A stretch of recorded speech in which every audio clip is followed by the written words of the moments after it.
مساء الخير حبايبي، كل سنة وانتم طيبين. رمضان كريم عليكم وعلى الأمة الإسلامية كلها.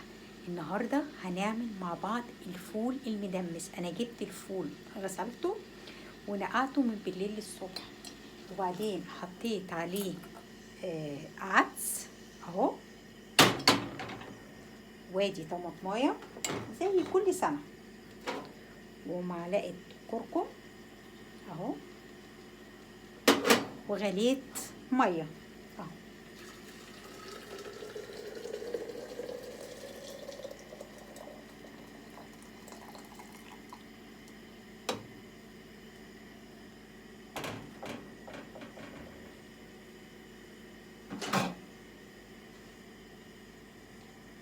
بصوا حبايبي، اهم حاجه ان احنا بقى نحطه على اهدى عين عندنا ونوطي عليه زي الشمعة.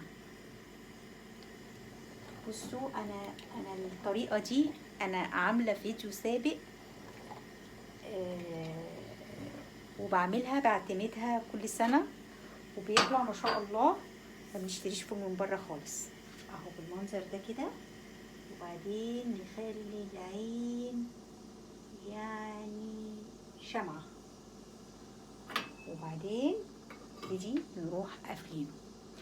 لو حاطين مثلا كمية مثلا ولا حاجة، وممكن نهوي يعني عشان خاطر ما يفرش، نهويها كده مفيش فيها مشكلة، او نقفلها كده. بس اهم حاجة تبقى العين زي ما انتوا شايفين كده شمعة شمعة اهي. بصوا شمعة، يقعد بقى زي ما يقعد.